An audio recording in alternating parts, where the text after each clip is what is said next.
Hey everyone, my name is Artem and thank you for tuning into this spray gunners video. I'm here today to talk about that. It's the new Harder Steenbeck airbrush Ultra series, your beginner's airbrush, and I'm gonna do my best to avoid using word revolutionary in this video just because I feel like it was misused so many times in late, the marketing campaigns from different companies. The paint there's the airbrush, which is revolutionary design, 20 years old copy of, the Japanese design by Chinese, but who cares? It's revolutionary.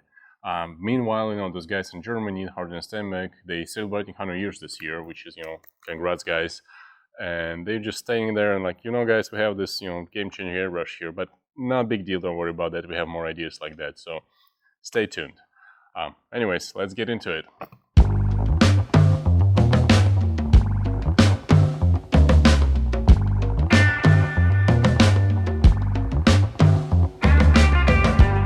So I'm gonna be doing a little unboxing here, and I'll be like a grown-up guy. Let me see if I can do that, and then put myself in here in the corner. Oh, wonderful! Yeah. So I'm doing the editing myself while filming myself, right? So this is our package, and that's the standard now case for Harder Steenbeck with what we have inside. So your spray out card, and on the other side you have the QR code. So here's the airbrush, and well, let's see what's new here. And I do believe it is a game changer, and has the revolutionary feature as a trigger. So the main problem a lot of new users have is a trigger. Let me pull the old Ultra here just so you understand. So this is the what it used to be. You can see it's now chrome, triple chrome, so it's a great look. And the other one was the nickel. The main difference in trigger is you have to pull it, push it down, of course, and pull it back to get your paint going. So this is how the double action airbrush works. You push down first, air starts, and then you pull back. What a lot of newbies used to do, and well, I probably still do, I'm going to a lot of shows and work with a lot of new students. This is a common problem, and I don't blame them for this. You just pull it back, it feels natural. What you do is just pull back, or nothing's working, airbrush doesn't work because the air is not running, but your paint actually start dripping from the front. Not a great thing because next time the air goes on, you have the big splatter on your work and disappointment, and kind of turning away from airbrushing. So in this new airbrush, another problem, same thing. Even if you did right, you have air going, you put it right, you drop it right here. So instead of bringing it back with the air, what a lot of people do, just drop it. So what it makes your air stop like half a second before the paint stops. So you have the paint collecting in the front and just makes it flatter. Both of those problems are resolved with this new trigger. You absolutely can't just pull it back, without pushing down. You see, I cannot do it. I need to push it down first. So the trigger teaches you how to use it, and then you can pull it down. To pull it back. And even if you release it here, I cannot, it's not lifting just because it's held by the device they made, and that's not even a device. It's just such a simple solution. They made this, the bigger opening here in the beginning, so the shape of the trigger can go down with like little sides here on the trigger, which are thicker than everything else. And it's so simple that what makes it genius. Like this absolutely simple design, which nobody thought about it. And I hope Harder has some kind of pattern on it, just because it is a killer for anybody who's just starting. This is how trigger should work. It teaches you so simple and so great. Anyways, let's move on. Else we changed. First of all, of course, we don't have the traditional Harder Steenbeck. We used to put this quick coupling in all the airbrushes. They were coming like that, already with one attached. They don't have it now. You might think that, okay, this is the loss, it's kind of one part less. But honestly, like for us as the sellers of this thing, this is absolutely great, just because unfortunately so many people, they didn't take their time to think for it, I guess, and had a problem. Oh, how to connect this to my airbrush? It says it's 1/8, but it doesn't connect. What you really do is just remove it. But well, it's not so easy for some of us, right? Anyways, now you can just screw it into your 1/8 air hose. It's common size between most of the airbrush. I would say it's easier to say who is not using this airbrush size. It's Badger and Pasha. Everybody else, I think, the hose size connector size. Everybody else is on the same 1/8 connector. So have your hose from Iwata, you have your hose from Grex or somebody else, it will fit. No name hoses, they all the same. It's actually what I'm using here, the orange one. Now, back to airbrush. So we have a chrome, triple chrome. We have a great trigger, which really teaches you how to use it. We have the new changed air cap. Not only it changed the way how it sprays, that's why the 2-in-1 version was eliminated. So you used to have like Ultra and Ultra 2-in-1. It was 0.4, 0.2 in 2-in-1 and 0.2 in the Solo Ultra. Now it is just 0.45, one model, one option. Nothing else to add here. And the reason is because the nozzle and the air system was upgraded. So now you pretty much have 2-in-1 already. You don't need to have additional nozzle changed, because what you have in 0.45 is capable of doing your hairline up to like really heavy spray, which you'll see here in a second. So there's no need for additional nozzles replacement, and that's why this airbrush is even more user-friendly, because again, when you change the nozzle needle, you have complication. You have to remove all 3 parts. If you change just one of them, airbrush is not going to perform properly, and it creates a whole new problem. Great, you have one airbrush which can do everything you need as the new airbrush user for whatever you do, for art, fine arts, for arts and crafts, for miniatures, for scale models. It's all done with just one tool. 0.45, it's going to be hard to get it cloaked, even with not the best quality paint, which sometimes causes, of course, a clog in airbrush, and it's just great. One detail, as you can notice here, so what I have here on the Ultra is it has the 3 cuts in the air cap pre-holes, which you can see through. You cannot really see through because there are 3 of them. So whatever you see through one is the border, the wall between the 2 other holes. Or they also have the version with the 5 openings, which create the same problem. So when it's it's in uneven number, when it's odd number, you cannot see it through. Now we have 4 openings, 4 cuts, which makes it really simple to just look through and see how's your needle tip doing. If there's any dry paint on it, or if anything's going on, which can affect your painting. And also for cleaning, you can just stick your brush in there. I stole this brush here from Nestor's desk, little ammo brush. You can just use it to stick it there and then kind of clean it from here, from there. Make sure you have no dry paint on your needle tip. Helps airbrushing a lot. So that's the front section. You can really upgrade it and renew it, and there's no removable protective cap. So it's one part with the protective of the needle tip is the same part as the air cap. You cannot unscrew it. That's great, because for beginners, honestly, guys, you don't need it. I know a lot of people like to teach you, oh yeah, the first thing you do to get close and see your needle tip is, take off the protection, and then, of course, a great business for us to supply you always the needles when you bend them, not if, but when. But yeah, it's great that the protection is not removable here. Make sure you will not bend your needle tip and not ruin your nozzle as a result. But you can upgrade the whole nozzle section here, actually, air cap, with the higher grade Infinity, and yeah, they will get you to the removable parts, their removable protection. Anyways, next really cool piece is this middle section, whatever the way to call it. This kind of color in the middle. They say it's 5. It's like preset 5 different settings here. I would say it's 6. Because one is fully open. That's what I'm right now. If you can see, there's a cut going all the way.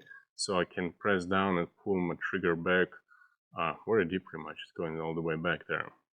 And then if I twist it, very satisfaction reaction here when you feel every twist. You turn to the one setting and it makes snug little thing.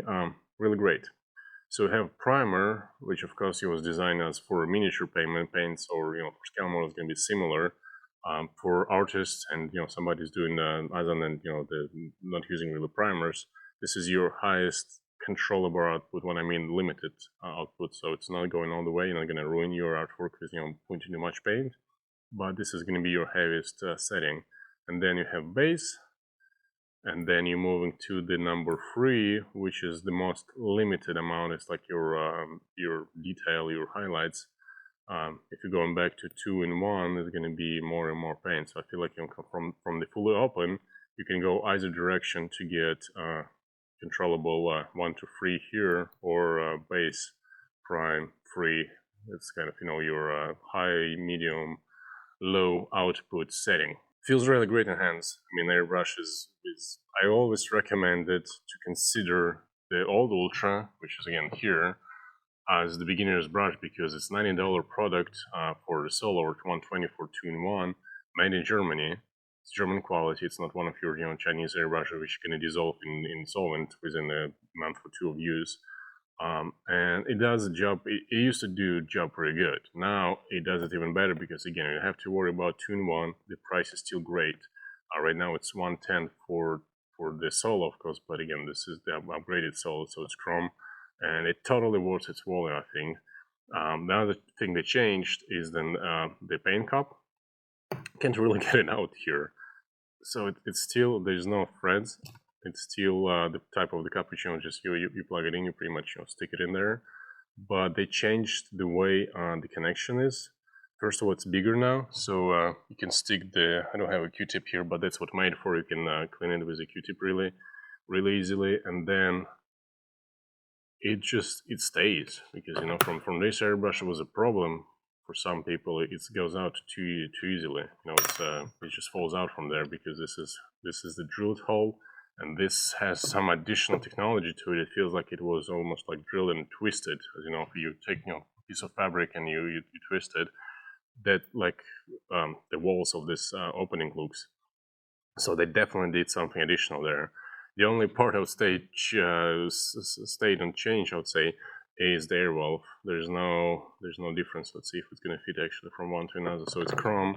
This one is nickel, but they look absolutely the same. And yeah, they're the same. So this one part, which didn't really need to change, you know, this is just an air valve. It gives you control over closing and opening the air, so it's still there. It's functioning, and it's the same. Well, since I removed the air valve from here, let's take airbrush apart and see how it's made. So it's pretty cool actually. I like how the end piece is different design now, and I feel it's more slick, like, compared to what it used to be. See, now it's I think it's like a cooler shape. It's more sharper on the end. It just looks cooler.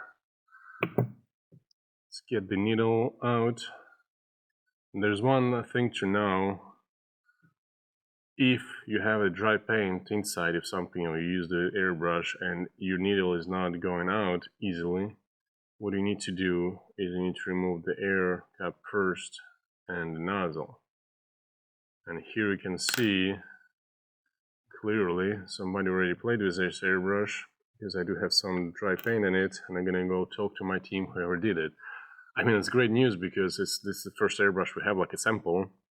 We're expecting this weekend, you know, to arrive the rest of them and ship them out. But we do have our team playing with this stuff, because we want our people to know what they're selling. So whenever we call our office and somebody be answering questions, there's likely that they use the product you're asking about. That's what we have in mind. But oh yeah, look at this nail. Definitely didn't do cleaning right, but I'll take care of it, no problem. Nail still seems fine, sharp and nice, but it is used airbrush, so let's continue. Needles out, air cap, nozzle. They changed the lock nut for the needle chuck, so it used to be really simple. Let's just do another comparison here. This part is the needle chuck, and what they changed, I feel like they made it longer, they made it cooler, which is, of course, a really important thing, you know, when you buy an airbrush, have it being cool all the way. But it is like conical shape here in the back, so it's really easy to navigate it when you put it back. You know, then the needle goes back. It's like really hard to miss. So it's, again, with the beginners in mind, and just convenience, general convenience, to get it really comfortable to use. This part here, actually, by the way, it's not intentional. I know they didn't do it on purpose, but you can kind of use it as the trigger tension, which, you know, usually a feature of really expensive airbrushes.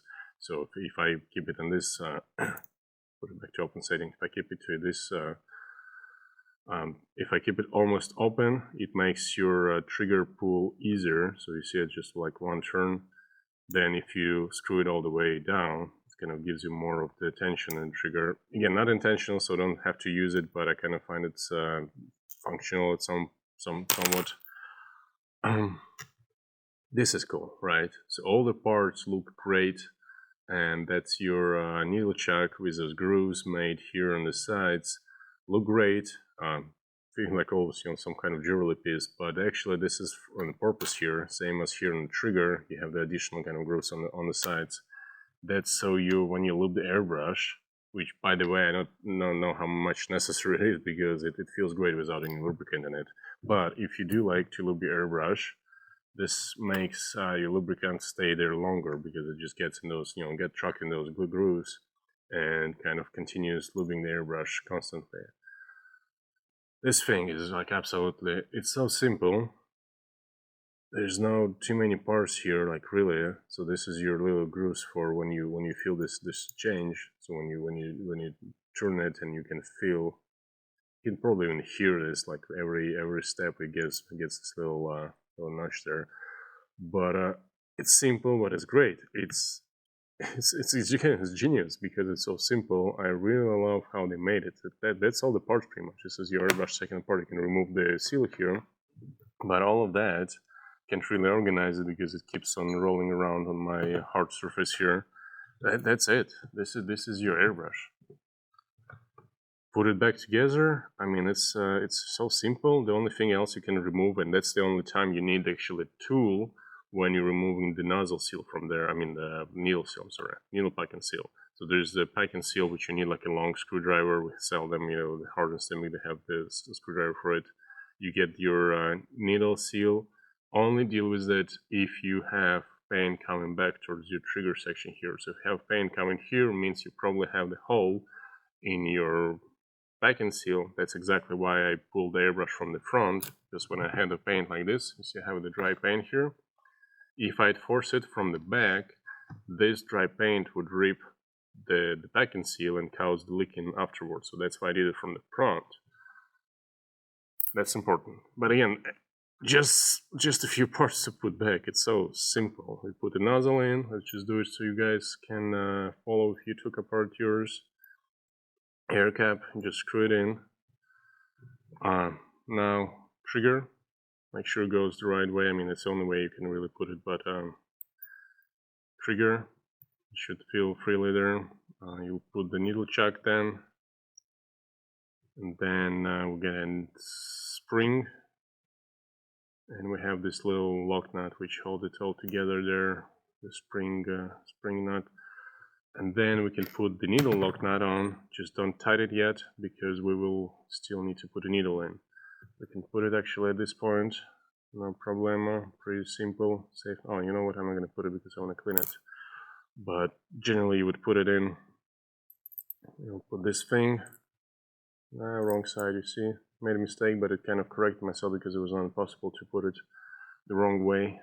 Air valve, and voila, all we need is pretty much now the rear section. Let me clean it. We have this alcohol here. Just spray it on. Just do this. A little more here. Okay, looks good. And now we can easily put it back in. Tighten the lock nut. Put the paint cup in. And attach the rear part. Voila. Right, so I grabbed some illustration colors, red here, scarlet actually, and I'm gonna try using it directly from the bottle. You would normally want to reduce the paint, depends on the airbrush nozzle you have, but this is 0.45, so technically it should work directly from this bottle. And let's see, I have 25 psi. Since it's a newbie airbrush, guys, please remember when you're setting up your pressure, you always do it in open trigger. So you have to press, down so it runs, and you'll see the pressure drop. So if you set it to 25 on the closed trigger, and the air is not flowing, and then you press the trigger, most likely depends on the airbrush and the compressor size and all the air hoses, but it drops. The pressure drops. So just remember that. Always start with reducer. So I'm gonna put some of the alcohol here. Okay, looks good. And now let's try to put this red in it. I'll switch the camera to, what is it, 2, and I'm gonna make myself visible there again. Oh, look at me there. Alright, so the paint is in here. Oh, it sprays. No reducer. It does spray. Let's see what it does. Yes, it can do pretty tiny line. Look at the consistent line, and then let's see if I can make it thicker. Yeah, really controllable. Easy to shift between the lines if you want to make tiny, or if you want to make heavier. And I'm fully open right now. So yeah, the paint might need to be reduced a little more for like having more consistent line. Not a consistent, but you see some dots a little bigger than others. But you know, other than that, it is pretty capable. Let's see if I want to cover it faster. Can. Still have paint remaining. So let's see what's the primer setting look like. So the priming setting, maximum. You can still see what I'm doing, right? Oh no, my main camera just died. Anyways, I'm just gonna disconnect this and continue with that camera. So this is your primer settings, kind of, you see. Now let's shift to base.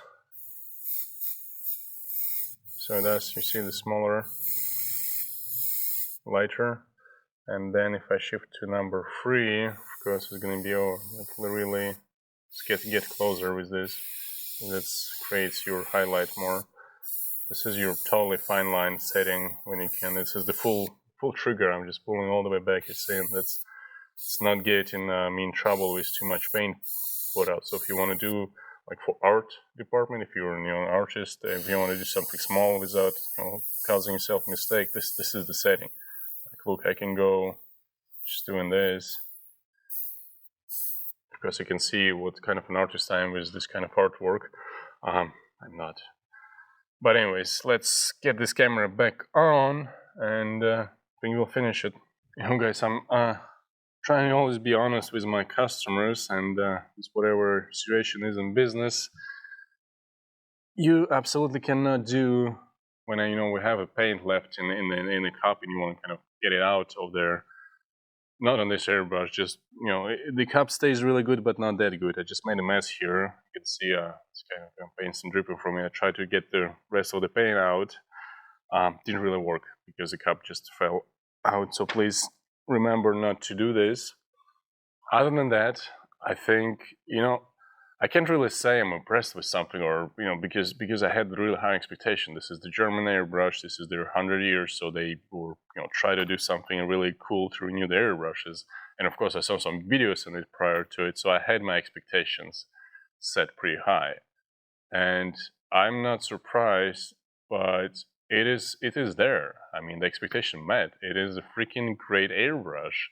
It does what it needs. It teaches you. It's great for newcomers, And if you're just starting, or you're thinking to start with airbrush, my advice, as a company who has pretty much all the airbrushes, almost all airbrushes out there for sale available, I would say, yeah, this is your starter airbrush. This is what you start.